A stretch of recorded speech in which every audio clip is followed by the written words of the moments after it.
Ambassador Lisa Blackwell stood at the entrance to the Galactic Senate chamber, her pulse quickening as the massive doors began to part. 3 months ago, she had been a professor of xenolinguistics at Cornell University. Now she represented her entire species in the oldest political body in the known universe. "Remember, no sudden movements," whispered Grell, her Vexaren liaison. The blue-skinned diplomat's 4 eyes blinked nervously. "Many species here have never seen a human in person." Lisa nodded, straightening her formal diplomatic attire. Earth had only been granted observer status in the Senate after first contact 2 years ago. This emergency session, where she would be the first human to address the full assembly, had not been planned. As she stepped into the grand chamber, the buzzing conversations immediately died. 3,000 representatives from over 800 spacefaring civilizations turned to stare at the human. The dome-shaped room stretched hundreds of meters upward, with floating platforms arranged in concentric circles around a central podium. "The representative from Earth may approach," announced the presiding speaker, an ancient Moxthal whose translucent body pulsed with bioluminescent patterns. Lisa walked forward, feeling the weight of thousands of alien gazes. Some delegates visibly recoiled.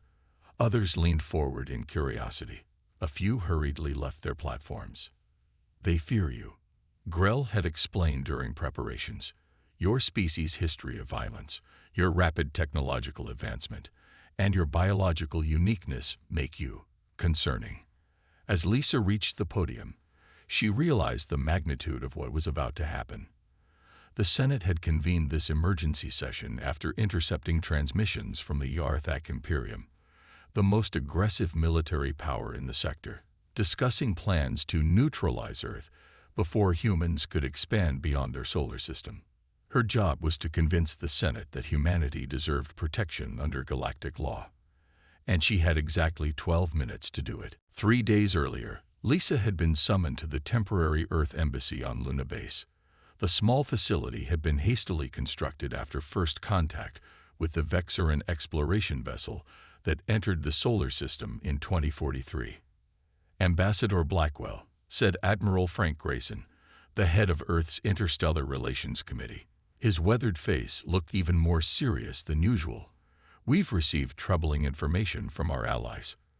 Lisa sat beside fellow diplomats Olivia Wright and Keith Daniels as holographic displays activated. The images showed massive warships gathering at the edge of Yarthak space. "The Vexarans intercepted communications indicating these forces are preparing for a preventative security action against a potential threat," continued Grayson. "That threat is us."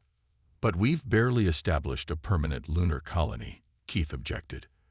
"We're at least decades away from meaningful interstellar travel. How could we possibly threaten them?" Grell, who had been silently observing, stepped forward. "It is not what you are, but what you could become. The Yarthak have studied your historical records since we made them available to the Senate. They find your species disturbing." "In what way?" asked Olivia.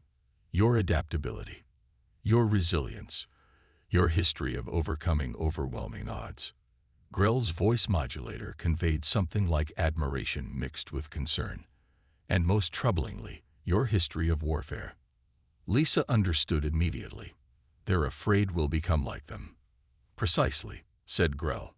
"The Yarthak conquered 12 systems before the Senate imposed sanctions.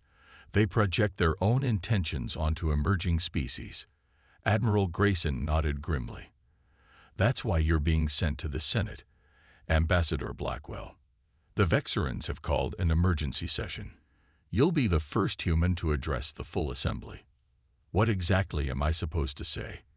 Lisa asked, feeling the weight of responsibility settling on her shoulders. "The truth," Grayson replied. "But be careful how you tell it." Now, standing before the assembled representatives of galactic civilization, Lisa activated the universal translation matrix embedded in the podium. Her voice would be converted into nearly 800 different languages simultaneously. "Distinguished representatives of the Galactic Senate," she began, her voice steadier than she expected. "I stand before you as the first human granted the privilege to address this ancient and honored assembly. A murmur rippled through the chamber. The Yarthak delegation, identifiable by their red-armored exoskeletons, huddled together in apparent discussion. "I understand the reason for this emergency session," Lisa continued. "You have concerns about humanity. Some fear what we might become. Others question whether our species can peacefully integrate into the galactic community." The massive projection screens above displayed data streams about Earth's history, much of it highlighting conflicts, wars, and environmental damage. "I will not deny our troubled past," Lisa acknowledged, gesturing to the screens. "Humanity has engaged in warfare, damaged our planet, and struggled with unity. If you judge us solely by these records, your concerns would seem justified." The Yarthak representative, Commander Vexcor, stood abruptly. His voice boomed across the chamber. "The human admits their violent nature. Their historical records show 17,000 distinct wars across their brief civilization. They developed nuclear weapons barely a century after discovering powered flight. Such accelerated militarization cannot be permitted to spread beyond their system." Lisa noticed several delegates nodding in agreement. This was exactly what she had been warned about. "The distinguished representative from the Yarthak Imperium is correct about our history," she replied calmly, "but perhaps incomplete in his understanding of context." Lisa tapped commands into the podium, changing the displayed data. "Yes, humans have fought wars. But for every conflict in our history, there are thousands of acts of compassion, sacrifice, and cooperation that go unrecorded in military databases." She displayed new images: international aid workers in disaster zones, medical breakthroughs shared globally, space agencies from former enemy nations working together on joint missions. "If you judge any species only by its darkest moments," Lisa said, making eye contact with as many delegates as possible, "none would be worthy of this Senate's protection." The chamber had grown quieter as Lisa's speech continued. Even some of the initially fearful delegates seemed to be listening with genuine interest. "Humanity contains multitudes," Lisa explained. "We are simultaneously capable of terrible destruction and extraordinary creation. This duality isn't unique to us. I suspect many species represented here share this complex nature." She displayed Earth's artistic achievements alongside scientific breakthroughs. "In the same century that we developed weapons of mass destruction, we also eradicated smallpox, composed symphonies that moved millions to tears, and took our first steps beyond our planet." The Moxthal presiding speaker's bioluminescent patterns shifted to a deep purple, a sign of thoughtful consideration, according to Lisa's cultural briefings. "What truly defines humanity is not our capacity for violence," Lisa continued, "but our ability to learn from our mistakes. After each major conflict, we created new institutions of cooperation. The League of Nations, the United Nations, the Global Climate Accord, the International Space Coalition, each representing our persistent hope that we can become better than we were." Commander Vexcor interrupted again. "Flowery words cannot disguise basic facts. Your species developed from predators. Your physiology shows adaptations for pursuit and killing. Your planetary dominance came at the expense of countless other species now extinct. These are biological realities." Lisa nodded respectfully. "The distinguished representative makes valid observations about our evolutionary past. We evolved as persistence hunters, able to pursue prey until exhaustion. This gave us determination and endurance, qualities that serve purposes beyond hunting." She displayed images of human medical workers during pandemics, emergency responders working tirelessly after natural disasters, and scientists persisting through years of failed experiments before breakthroughs.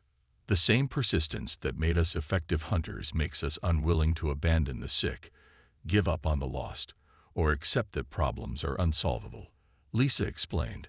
"We are defined not by our origins, but by our choices." Several delegates from older civilizations, identifiable by their ornate platform decorations, seemed to be conferring with each other. Lisa recognized this as a potentially positive sign. The representative from the Clovis Concord, a coalition of ancient species known for their strict neutrality, raised a communication tendril. We have reviewed the evidence presented by the Yarthak delegation. They claim to have intercepted human military transmissions discussing expansion into neighboring systems and claiming new territories. How do you respond to these specific allegations? Lisa felt a cold sensation in her stomach. She hadn't been briefed on this. I respectfully request to see these alleged transmissions, she replied. The main projection displayed a series of communications between what appeared to be Earth military officials discussing securing resources and establishing forward positions. Lisa studied the transmissions carefully, then noticed something peculiar in the metadata. Distinguished representatives, I believe there has been a misunderstanding. These are not military communications. These are excerpts from an entertainment program, what humans call a video game, called Stellar Frontiers. It's a fictional simulation enjoyed by civilians. She quickly accessed Earth's cultural database through her secure link and displayed the game's commercial advertisements. This is a form of recreational storytelling, not military planning. Murmurs of confusion spread through the chamber. The Yarthak delegation appeared to be engaged in heated discussion among themselves. The Yarthak claim these are decoded military plans, pressed the Clovis representative. Can you prove otherwise? Lisa thought quickly. I can. The communications reference Commander Ashley Bennett of the UES Intrepid. This person does not exist in Earth's military structure, nor does this vessel. They are fictional characters. She displayed the game's character roster alongside Earth's actual military command structure. Additionally, the communications mention encounters with the Zorn Empire, which is also fictional. No such species exists in our limited knowledge of galactic civilization. The presiding speaker's patterns shifted to bright yellow, indicating heightened interest or possible alarm. Representative Vexcor, do you have a response to this clarification? The Yarthak commander rose slowly.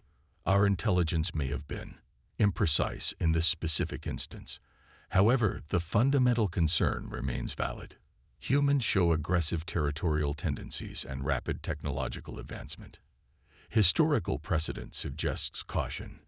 Lisa recognized the strategic retreat but knew the underlying accusation remained. She needed to address it directly. Distinguished representatives, Lisa continued, let me address the core concern that seems to underlie this discussion. The fear that humanity will expand aggressively into space once we develop more advanced interstellar capabilities. She displayed the current state of human space development, a handful of lunar facilities, a small Mars outpost, and automated research stations on several outer solar system bodies. Our space development has been remarkably cooperative, Lisa explained. Unlike our earlier terrestrial expansion periods, our movement into space has been characterized by international collaboration, shared research, and careful environmental protocols. She highlighted the International Mars Initiative, which included scientists from 28 nations. We've learned from our past mistakes. The environmental devastation that accompanied our Industrial Revolution has influenced our approach to space development. Our Mars habitats are designed with closed ecological systems that minimize impact on the Martian environment. The Archean representative, a crystalline entity known for logical analysis, raised a communication appendage. While your current space development may be measured, historical patterns suggest this restraint may not endure once technological capabilities increase. Many species experience expansion surges when faster-than-light travel becomes viable. Lisa nodded, a reasonable concern. However, I would note that humanity's first response to discovering we weren't alone in the universe was not to accelerate military development, but to establish diplomatic contact. When the Vexaran vessel entered our system, we didn't attack or attempt capture. We initiated communication. She displayed footage from first contact, showing the careful, measured approach of Earth's representatives. Furthermore, Lisa continued, since establishing relations with the galactic community, we have requested educational and cultural exchanges far more frequently than technological transfers. Our priority has been understanding, not acquiring weapons or territory. The chamber grew contemplative. Lisa could sense she was making progress with some delegations, though others remained skeptical. "I propose a simple test," she suggested. "Judge us not by speculating about what we might do in the future, but by observing what we're doing now. The Senate could establish an observation mission to Earth, independent representatives who would monitor our space development and report directly to this body." This proposal created a buzz of conversation. Such monitoring was uncommon but not unprecedented for pre-FTL civilizations seeking Senate protection. As discussions about the monitoring proposal spread through the chamber, the presiding speaker's aide approached with an urgent communication. After reviewing it, the speaker's bioluminescence shifted to a pattern Lisa couldn't interpret. "Representatives," the speaker announced, "we have received concerning information. Our monitoring stations at the edge of Sector 7 have detected a Yarthak battle fleet mobilizing. Their trajectory suggests they are preparing to enter the Sol system, the human home system." The chamber erupted in chaos. Lisa felt a wave of dread wash over her. "Commander Vexcor," the speaker continued, "is your delegation aware of this fleet movement?" The Yarthak representative stood rigid. "Our military conducts regular exercises. Perhaps your sensors have misinterpreted." "The data is being displayed now," interrupted the speaker. The chamber's projections showed unmistakable evidence. A fleet of 27 Yarthak warships had already passed beyond their territory and was accelerating toward Earth's solar system. Lisa stepped forward. "Distinguished representatives, it appears the Yarthak Imperium has already decided humanity's fate, regardless of this Senate's deliberations. They intend to eliminate us before we can even present our case." The revelation shocked many delegations. Even species that had seemed suspicious of humanity appeared disturbed by this unilateral action. "Is this the precedent the Senate wishes to establish?"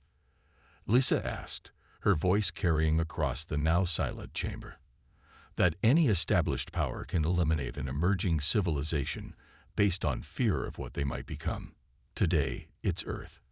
Tomorrow, it could be any newly discovered intelligence that displays traits some find threatening." The ancient Silithian delegate, representing one of the founding species of the Senate, raised all four of their communication tentacles, a rare gesture indicating urgent recognition. "The human representative makes a profound point." The Silithian's translated voice resonated. "The Galactic Senate was established precisely to prevent such unilateral actions. If we allow the Yarthak to set this precedent, we undermine the very foundation of our collective security." Other delegations began signaling agreement. The presiding speaker's patterns shifted to a resolute blue. "A motion has been proposed to immediately grant Earth provisional protected status under Senate Security Protocol 37B and to dispatch a peacekeeping fleet to intercept the Yarthak forces," announced the speaker. "All in favor, signal now." The chamber illuminated with thousands of affirmative signals. 3 weeks later, Lisa stood in the observation dome of Luna Base, watching Earth rise over the lunar horizon. Beside her stood Grell and Admiral Grayson. "The Senate Peacekeeping Fleet reports the Yarthak battle group has withdrawn to their territory," Grayson said, reviewing the secure communication. "Their Senate delegation has issued a formal apology, claiming the fleet movement was an unauthorized action by a rogue commander." "A convenient explanation," Lisa remarked. "Do we believe it?" Grell's 4 eyes blinked in the pattern that Lisa had come to recognize as amusement. "The truth is irrelevant. What matters is that the Senate voted unanimously to place Earth under protection. Even the Yarthak were forced to agree publicly or face sanctions themselves." "And the observation mission?" asked Lisa. "The first representatives arrive next month," Grayson replied. "We're preparing facilities in Geneva for them. 16 species have volunteered observers." Lisa nodded, feeling the weight of responsibility. "So we're now officially part of the galactic community." "More than that," said Grell. "Your speech has created something of a sensation. Many delegations have requested cultural exchanges, particularly after seeing the artistic achievements you displayed. And 5 previously unknown civilizations have now approached the Senate seeking similar protection. You've changed the equation, Grayson added. Before, emerging species were evaluated primarily on their potential threat. Now, there's discussion of evaluating their potential contributions. Lisa watched as the blue-green sphere of Earth fully emerged from behind the lunar landscape. From here, the artificial boundaries that had divided humanity for so long were invisible. Perhaps that perspective was what humanity needed to finally unify. The Senate observation mission isn't just about them monitoring us, she realized aloud. It's our opportunity to show who we truly are, not just through words, but through actions. Indeed, Grell agreed. Your species now has something rare in this galaxy, a second chance to make a first impression. As they contemplated Earth's fragile beauty against the void of space, Lisa understood that humanity stood at a crucial threshold. Their path to the stars would not be blocked by fear, but neither would it be without scrutiny. How they proceeded would determine not just their own future, but potentially the future of other emerging civilizations throughout the galaxy. The fear that had rippled through the Galactic Senate when a human took the podium had transformed into something else. Cautious hope.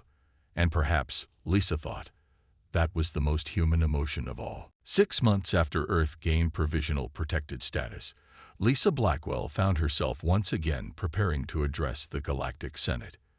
This time, she wasn't fighting for humanity's survival, but presenting the first official progress report on Earth's integration into the interstellar community. The observation mission had been a remarkable success. 16 alien diplomats now lived in the newly constructed Galactic Embassy complex in Geneva. Their reports to the Senate had been largely positive, noting humanity's genuine efforts toward peaceful cooperation. "Are you nervous?" asked Grell as they walked together through the grand entrance hall of the Senate building. The Vexaran had become not just a liaison, but a trusted friend. "Less than last time," Lisa replied with a small smile. "At least today, no one is trying to exterminate my species." As they approached the chamber, they encountered Commander Vexcor of the Yarthak delegation. The red-armored figure stopped, mandibles clicking in what Lisa had learned was a gesture of formal acknowledgement. "Ambassador Blackwell," Vexcor said, his translator rendering his chittering speech into smooth English, "I wish to speak with you before the session." Lisa nodded, maintaining the careful neutrality she practiced in her diplomatic training. The Yarthak had publicly apologized for their fleet movement, but relations remained tense. "I have reviewed the observation reports," Vexcor continued. "Your species has surprised many in the Senate, including me." "In what way, Commander?" Lisa asked. "The observers note that humans have begun incorporating ecological restoration techniques from the Arxian systems into your Mars terraforming plans. You've adapted Mach-style communication patterns for your deep space networks. You've even started cultural exchanges with species many consider challenging." His mandibles clicked in what might have been amusement, including requesting a Yarthak cultural attaché. Lisa maintained her diplomatic composure, though inwardly she felt a spark of satisfaction. "We believe there is value in learning from all galactic civilizations, Commander, including yours." Vexcor's compound eyes studied her. "Our analysts predicted you would prioritize defensive technology transfers and military alliances. Instead, you've focused on cultural exchange, ecological science, and medical knowledge. Perhaps your analysts don't understand humans as well as they thought," Lisa suggested. "Perhaps we don't," Vexcor admitted, surprising her. "The Senate session is about to begin. I merely wanted to inform you that the Yarthak delegation will not be opposing your continued protected status." As he walked away, Grell leaned closer to Lisa. That was unexpected. The Yarthak rarely admit misjudgment. Inside the chamber, Lisa took her position at the central podium. Unlike her first appearance, the atmosphere was one of curious attention rather than fearful suspicion. "Distinguished representatives," she began, "6 months ago, I stood before you asking for protection. Today, I come offering partnership. The observation mission has provided invaluable insights not just for you about humanity, but for humanity about the greater galactic community." She displayed highlights from Earth's recent achievements. The first human-alien medical research team developing treatments for previously incurable human diseases, the adaptation of Vexaran agricultural techniques to restore damaged Earth ecosystems, and the establishment of the Interspecies Cultural Foundation, which had already translated over 5,000 Earth literary works into various galactic languages. What we've discovered, Lisa continued, is that the very traits some feared, our adaptability, our curiosity, our persistence, have proven to be our greatest assets in peaceful integration. We don't wish to conquer the stars. We wish to understand them. As she spoke, Lisa noticed something extraordinary. The various Senate delegations were not just listening politely. They were engaged, interested, and in some cases visibly moved. When she finished her presentation, the presiding speaker's bioluminescence pulsed with a pattern Lisa had learned meant profound approval. The Senate recognizes Earth's remarkable progress. The speaker announced, by unanimous consent, Earth's protected status is not only renewed but expanded to include limited technology sharing privileges. As applause rippled through the chamber in the various forms appropriate to each species, Lisa felt a profound sense of vindication. The fear that had greeted humanity's first appearance had transformed into something she hadn't dared hope for: respect.